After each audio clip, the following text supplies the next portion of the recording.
Ok, primera contestación. ¿Quién y qué es Mikey Rivera? Bueno, como artista, yo lo voy a contestar en ese aspecto. Mikey Rivera es un artista que se ha empeñado eh, en seguir cantando en lo que cree y seguir creyendo en lo que canta, mantener las posturas siempre al frente, tanto las posturas políticas como las posturas amorosas, y un ser muy sensible a la hora de escribir y a la hora de interpretar. Un artista siempre con prisa de que las cosas se den, con la compulsión de que todo se cumpla y que siente un amor profundo por lo que hace, por cantar. Yo escribí en alguna ocasión, solo la música me salvaría, y con eso siempre dejé plasmado que los momentos más difíciles de la vida que tengo, em, siempre siento que cuando sé que me voy a encontrar con la música o realmente haciendo música en tarima o en presentación normal, pues siempre me siento que voy a tener algo que me va a salvar de cualquier momento, ¿no? Tanto las emociones positivas como los momentos difíciles.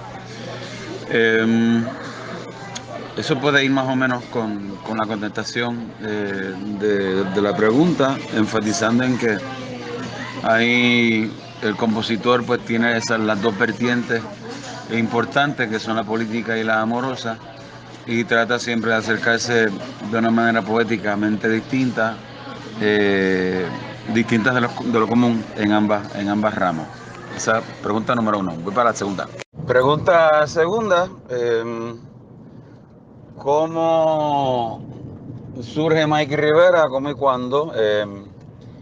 ¿Cuándo empezó todo? Bueno, sin contar lo que siempre se cuenta, que desde niño yo tocaba guitarrita, qué sé yo, y empecé a componer. Te puedo hablar del Mikey Rivera que se conoce hoy. Eh, Te puedo decir que comenzó cuando tuve la influencia tanto de escuchar a mi hermano Joe Rivera haciendo música y componiendo, curiosamente, sentado frente a la mesa de el comedor sala en aquel momento en Coamo, siempre con un café, que lo veía componiendo y la guitarra haciendo música. Eh, pues ya esa parte del compositor, pues fue madurando. También influenció mucho en mí un gran amigo y gran poeta que murió hace varios años, con quien hice unos trabajos excelentes, José Mateo. Eh, él hizo una labor bien importante conmigo sin yo pedírsela, y fue como unos pequeños talleres así, talleres orgánicos, por decírtelo así, en su casa, de cómo hacer estructura para componer. Y eso a mí me ayudó mucho, además de que me trae unos recuerdos muy hermosos de una amistad que duró hasta el final, y con quien construí cosas que fui aprendiendo en el camino, y que fueron parte también de las cosas que me hicieron madurar. Una vez llega a mis oídos la música de la nueva trova, que ya estaba más o menos rondando entre mis gustos, estoy hablando casi de la misma época, pues empecé a ver también ya otra manera de hacer música y de cómo adaptar eh, canciones a las voces de cada cual, con Haciendo Punto, por ejemplo. Y gracias a Haciendo Punto, a escuchar Haciendo Punto, empiezo a notar los compositores que ellos citaban.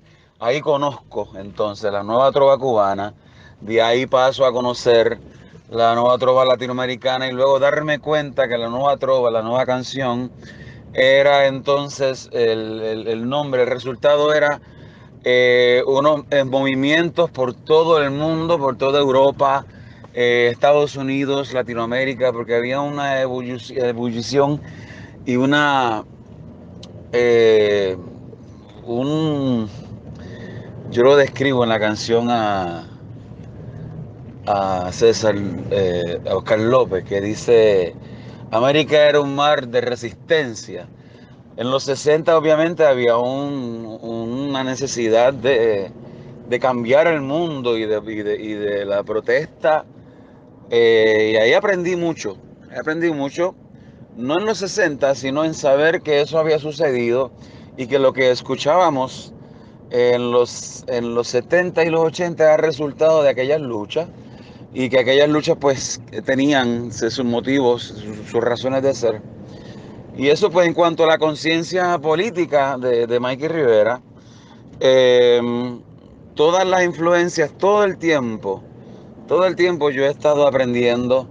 eh, Cada vez que escucho a alguien que me parece excelente, pues voy aprendiendo de esas personas.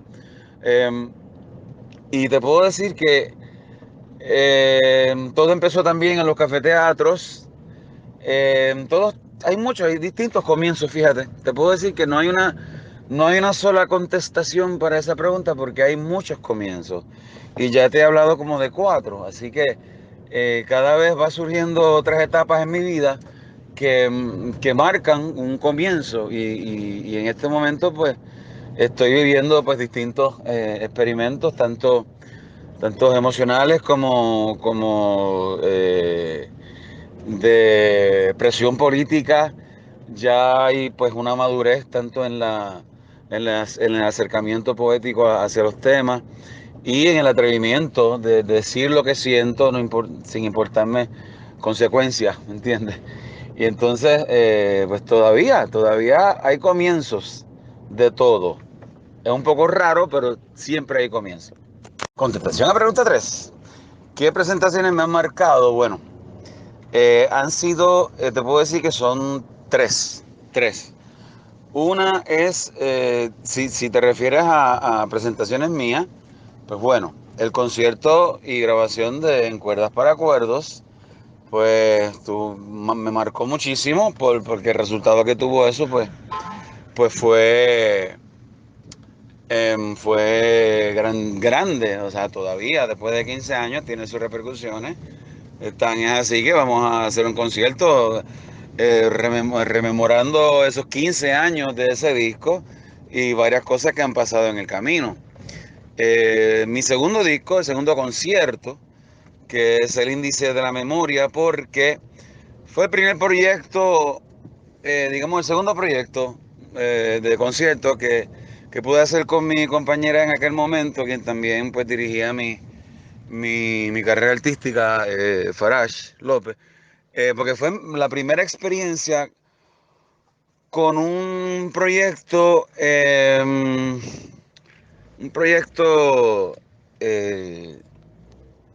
conceptual, conceptual. Ese disco se llama El Índice de la Memoria y toda la escenografía y toda la estructura, el libreto, todo estaba dirigido a los distintos estados de la mente. Y también fue el experimento en donde me vi, digamos que obligado, no en el mal sentido de la palabra, sino obligado a escribir canciones sin depender de la cosa esa que llaman la musa, de que cuando te llega la musa o cuando es el momento perfecto para escribir.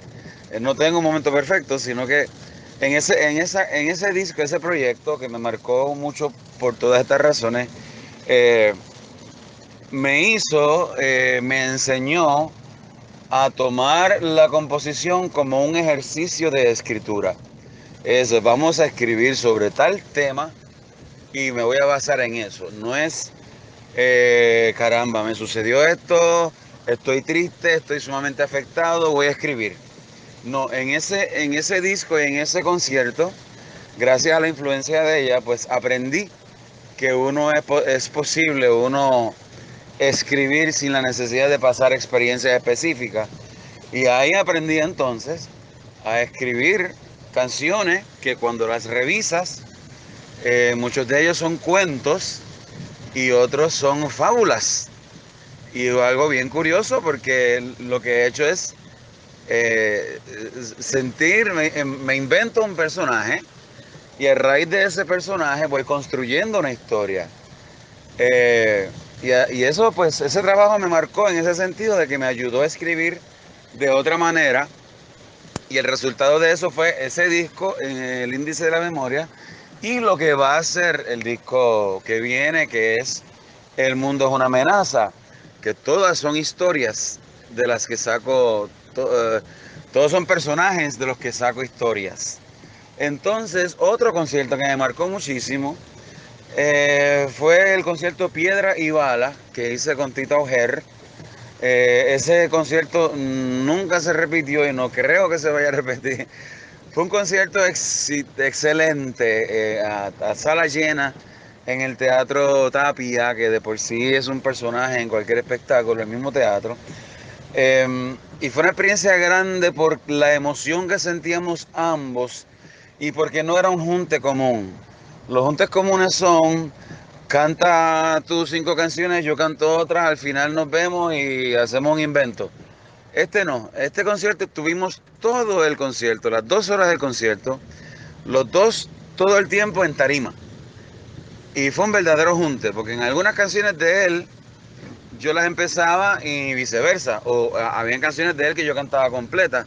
Y eso pues daba muestra de que sí fue un buen trabajo en conjunto. Más te puedo decir que fue el nacimiento casi de la banda, de lo que hoy es la banda La Brigada. En su primer, bueno, no, ya habíamos presentado el proyecto del Índice de la Memoria. Ahí fue el nacimiento de la banda de La Brigada, pero no se había puesto nombre hasta ahora. Pero ese concierto con Tito Ojer, que se llamó Piedra y Bala, fue bien fuerte, fue muy lindo, muy hermoso, y la experiencia de trabajar con Tito fue súper grande. Me encantaría repetirlo, pero hay cosas que no se repiten.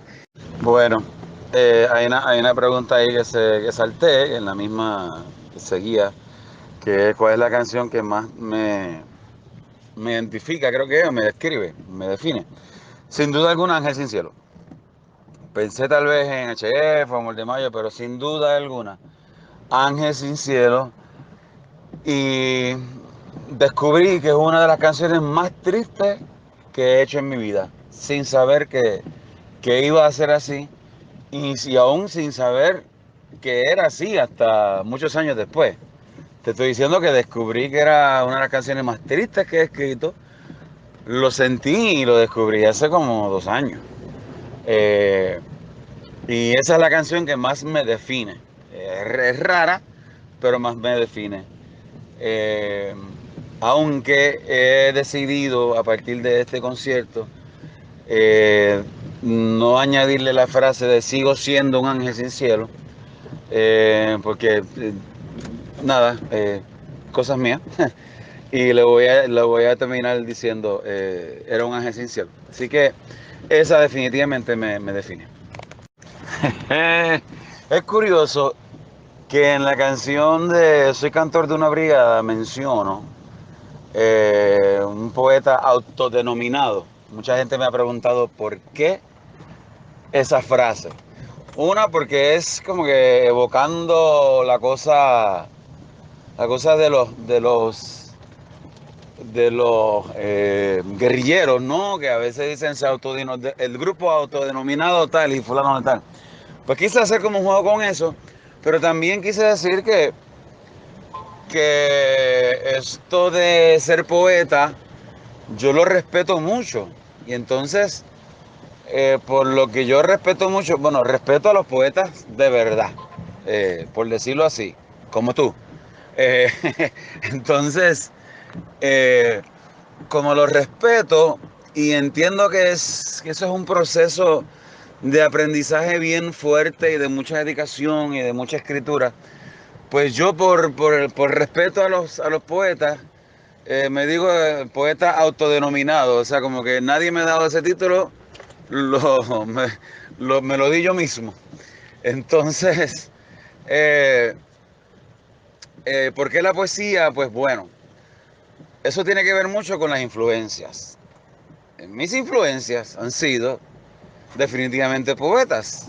Mucha gente se olvida que los cantautores son grandes poetas. Amaury Pérez es un gran poeta. Alberto Cortés, Silvio, Pablo, son grandes poetas. A veces me preguntan qué poeta tú estás leyendo. Y yo, bueno, Amaury Pérez. Eh, porque se olvidan, se creen que los cantautores simplemente escriben canciones, pero escriben poesía.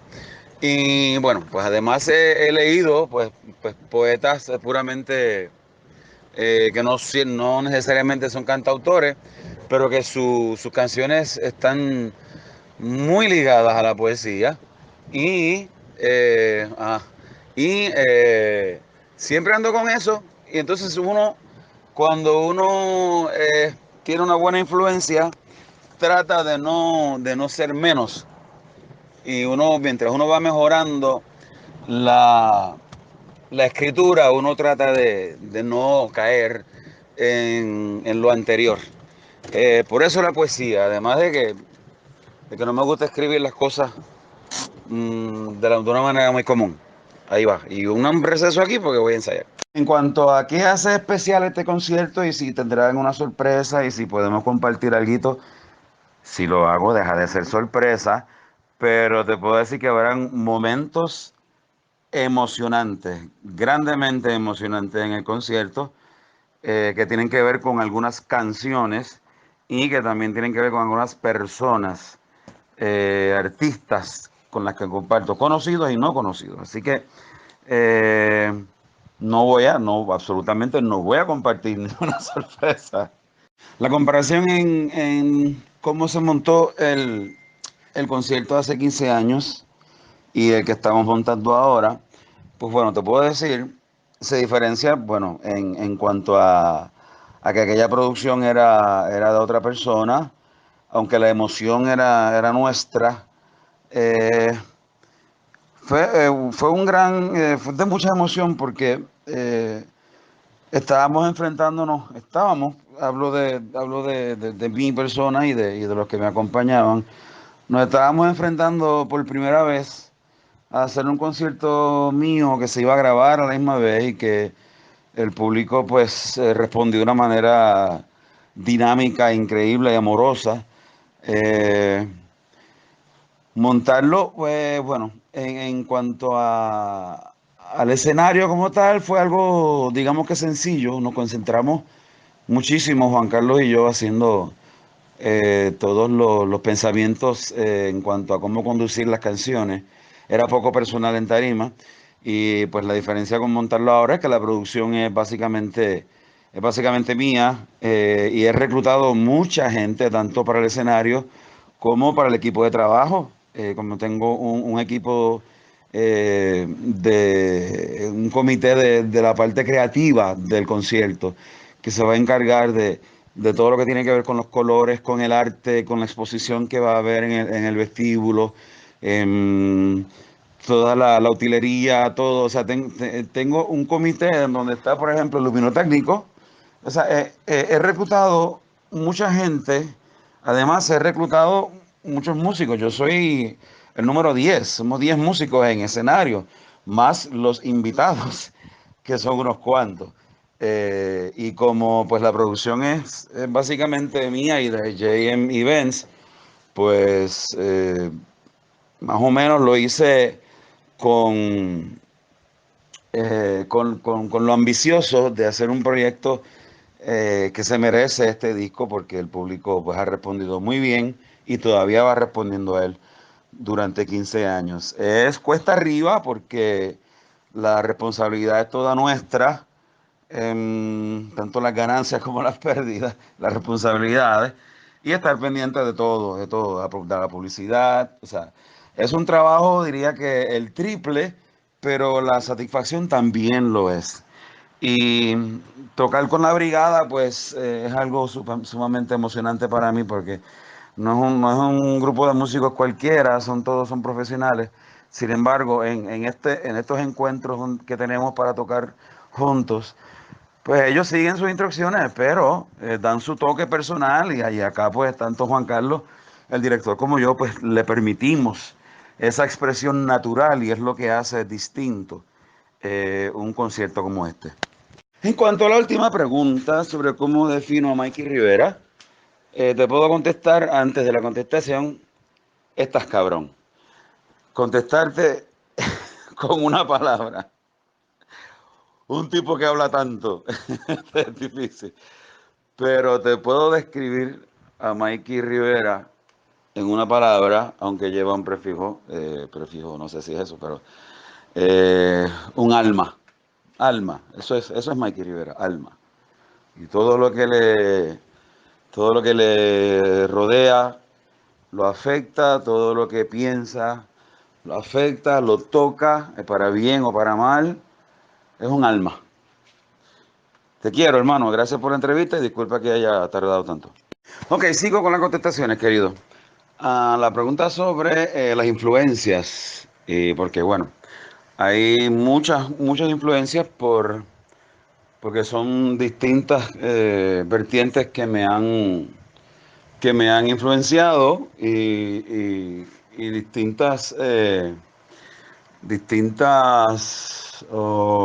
me han influenciado en distintas cosas, ¿no? Una,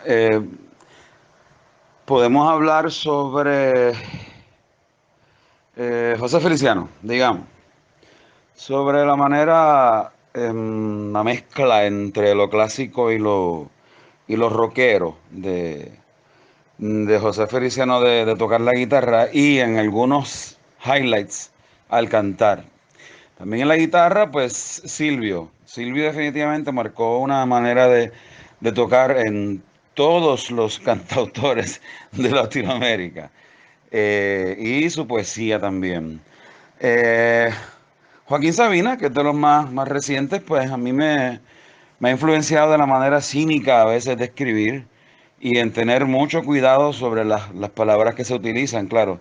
Él es un filólogo y conoce el significado de todas las palabras, así que pues lo utilizo a él como un referente de no caer en lo clichoso, aunque él a veces lo hace. Ah, te puedo decir que Eric Clapton, Eric Clapton, por su manera sencilla de demostrar sus emociones, porque hay momentos en que las muestro de manera sencilla también, y su amor, porque a Eric Clapton se le nota desde lejos el amor que tiene por su instrumento y por interpretar y el gusto que le da a interpretar. Um, Puedo hablarte de John Williams, el guitarrista clásico, sobre todo tocando la suite de Bach, que ha sido algo que he escuchado por muchos años y que me encantan, tanto la música de, de Bach como la interpretación y los arreglos de John Williams. También eh, pues te puedo decir que Beethoven, también en la parte clásica, por lo fuerte y lo pesado que suele ser a veces Beethoven. Eh, en la poesía te puedo hablar de Serrat, de Alberto Cortés. Te puedo hablar sobre Amaury Pérez, que creo que ya te los mencioné antes. Benedetti un poco. Jaime Sabines, el mexicano, que es una cosa tan sencilla, amorosa y, y- y atrevida en sus años. Em, Hay tanto, o sea, hay tanto.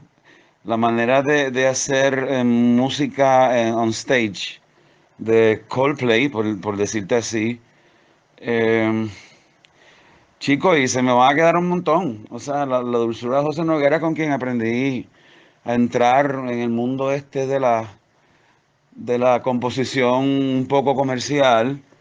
Eh, el mismo Juan Carlos Rodríguez y Joselito Flores, que son director y el otro músico también, en ese orden, de la banda.